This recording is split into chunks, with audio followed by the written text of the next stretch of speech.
After all this comedy bullshit, maybe a revamp won't be so bad. Not like Vince and Co. can run this shit any worse than Paul has. Man, all this goddamn comedy shit, I've had enough. It's the end of NXT as we know it. It's the end of NXT as we know it. I don't really care what the next thing is because I feel fine. I'm John Redden with my review of WWE NXT, and yeah, I like some of this show, but man, the whole revamping of NXT, if it changes shit that we saw on this show, maybe it isn't the worst goddamn thing. Now, that being said, there were some good parts to the show. There were a few recycled parts and a few matches that went on a bit too long because this is a taped edition, because they're revamping with 500 kaleidoscopes that they melted to make that goddamn logo and that saying. I don't know what the hell they're doing. I don't even think they know. But honestly, maybe this change won't be all that bad because some of the stuff I saw on this show was absolutely fucking putrid, which is a shame because there was some damn good wrestling on this show. Anyway, let me know your thoughts on this show in the comments, please. And also, I'm sorry for butchering yet another REM song, which I will probably do in the future because I'm going to continue to stand in the place where I live and face north, which that's actually west. So anyway, I don't understand how directions work. So, it's the end of an era. The end is here. Okay, enough singing, at least for the moment. So, Ember Moon taking on Kelly from NXT UK. Okay, no, it's not quite as funny or as ridiculous as making fun of Nikki Ash being almost a superhero. Okay, I promise to any of my friends in the UK area, I love you guys. I just can't help it because I'm a crazy, ignorant American and I like to do this shit because I talk weird, so why not make fun of everybody talking weird? Commentary mentions how Ember is taking a backseat to everybody. They mention Ember's backseat. So thinking about DB Wrestling, I know you're thinking about it. I'm just going to have fun talking about my various, Twitter mutuals because you guys are all cool with me. And hell, you guys call out when I decide to thirst tweet about only a few women. Only a few. Shut up. You can't debate it. So anyway, it was well wrestled. Ember had some nice submissions. I'm going to tell you right now, Ember really having some great submissions here. You don't even need to go to the moon with NASA to see this moon mission. Man, I'm really working hard on these jokes, except I'm not because I'm just kind of forcing them right in there, just struggling and making them all splatter all over the place. And man, lost my train of thought right there. Good near falls, some good big moves. Turbo backpack for 2. That was a variation of Robbie Eagle's maneuver, very nicely done by Ember.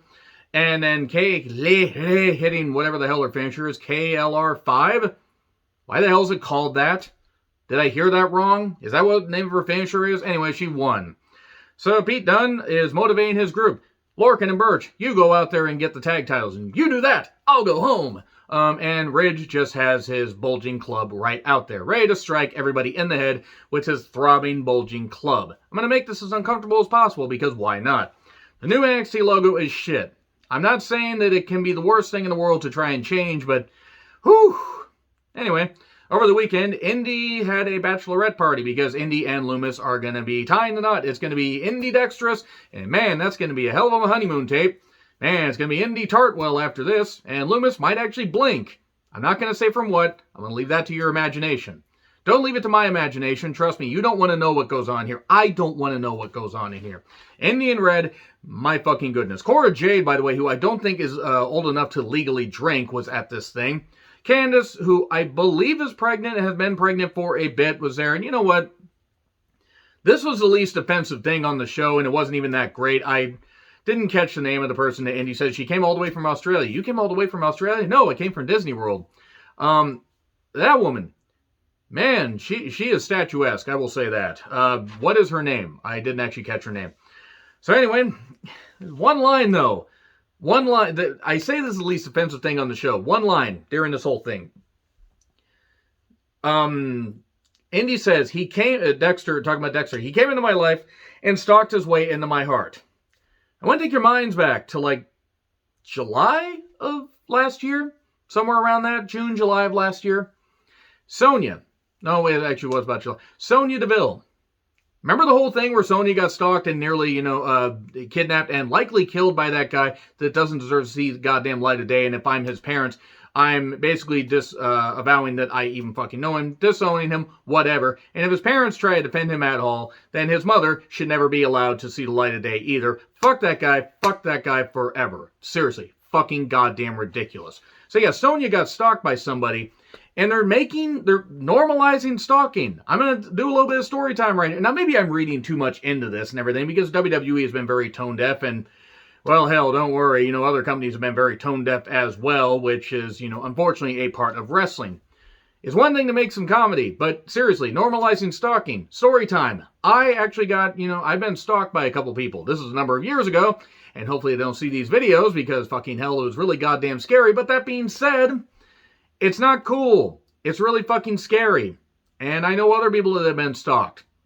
Just saying, you don't need to say stalked his way into my heart and do this stuff. And yeah, it's for entertainment. Well, don't worry. There was a segment a little bit later that was anything but entertaining, and made me think that whoever wrote it deserved to, basically be fed to the goddamn alligators, or sustained a major head injury.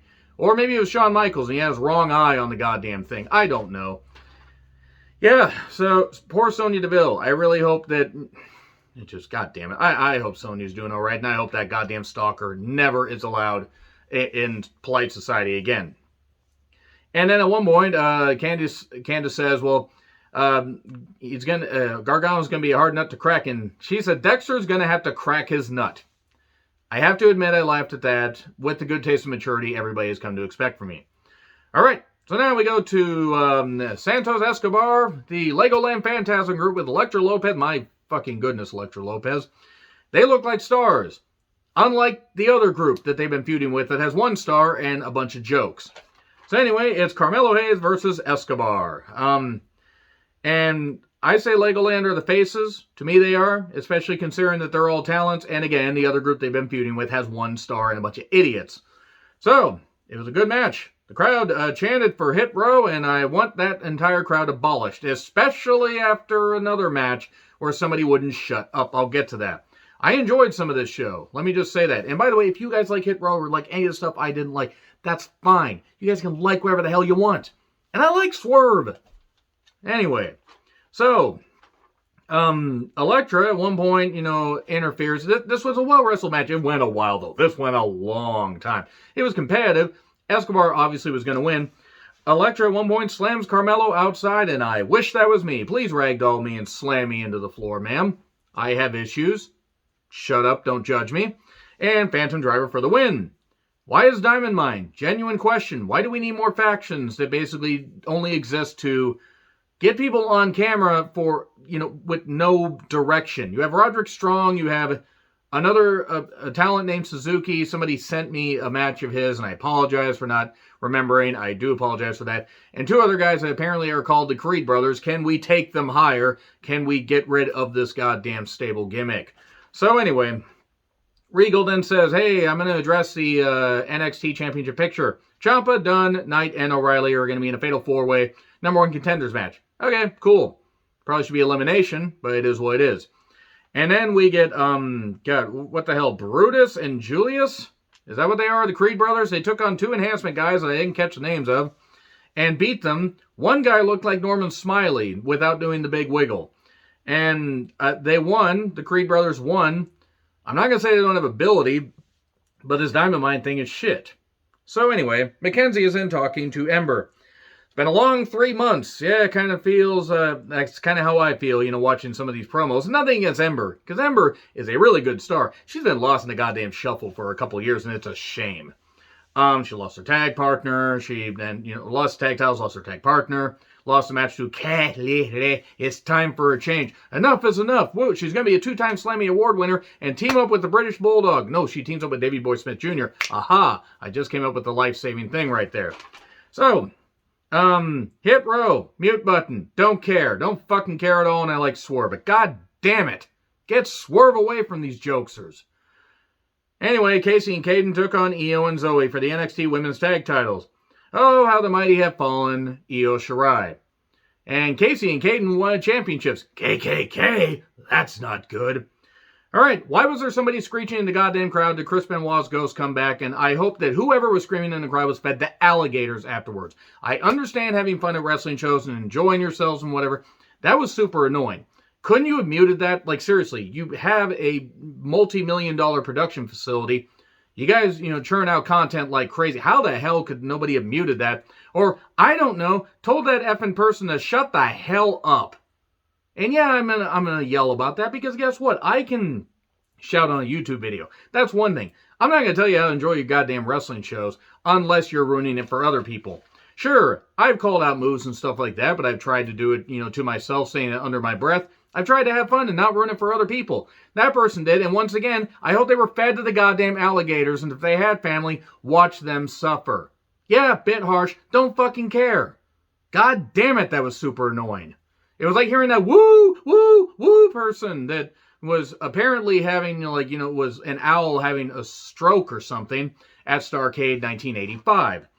So anyway, yeah, I didn't care about the match, which is a shame because Io Shirai is really goddamn good, and Io Shirai won. By the way, there were really contrived spots during this because Caden's fine, Casey's a fine athlete, but she also sounds like a discount cartoon mouse from a bastardized Disney movie. So, yeah, Io won. Gigi, JC, and Mandy attacked Casey and Caden on the stage. Mandy was wearing a mask. Somebody had to remind me that Saray hit her in the face with a dropkick.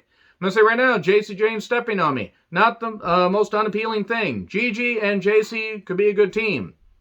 And they're going to start selling stylish masks here soon. O'Reilly wants the NXT Championship, but also didn't mention Cole by name, but said that he was going to, move on. And then we get to Loomis's bachelor party. Okay, here we go. This is one of the worst goddamn motherfucking things I have seen on a wrestling program all year. And I sat through multiple Yano and Chase Owens matches, and I sat through a lot of comedy with the Elite, the Elite. And I sat through a whole bunch of other stuff on Raw and some shit on SmackDown and everything. And a bunch of other stuff. People say I hate fun in wrestling. No, I can be fun and I don't mind some comedy in wrestling. This was bullshit. This was completely ridiculous. If you like it, fine. I was ready to turn the goddamn thing off and say, fuck it, I'm never watching NXT again. That's how abortionally bad this thing was. No, I don't think that's a word. And I don't care. God damn it. What an abomination against pro wrestling. Why? Why did this exist? So anyway, Gargano was there, looking at Loomis like, why don't you blink? The zombie ref was there. We need to be reminded of that goddamn shit with Grimes and Loomis, one of the worst goddamn things that I've seen. Grimes is paying for this goddamn thing, by the way. And Gargano's like, well, he made your life a living hell, but that's okay, money's gonna take us to the moon. I sound like a bunch of animaniacs trying to do Cameron Grimes. Odyssey Jones was also there, and Drake Maverick. I don't want anybody else to lose their job. I hope they just revamp and retool and shift people around and everything at this point, but they still have way too many people they don't know what to fucking do with. Odyssey Jones at this point is included in the comedy segment. Odyssey Jones, who looks like he likes to have fun, there's nothing wrong with that. This guy could be a big goddamn star. Putting him in shit like this is going to make me say, okay, gotta write off Odyssey Jones. Because if I'm going to knock the comedy on AEW, if I'm going to knock the comedy in New Japan, if I'm going to knock the comedy that various other promotions put out and attempts to be funny when it's not funny, then I got to knock WWE, and now they are basically the equivalent of Raw. They are doing shit comedy that is it's just absolute shit. It's terrible.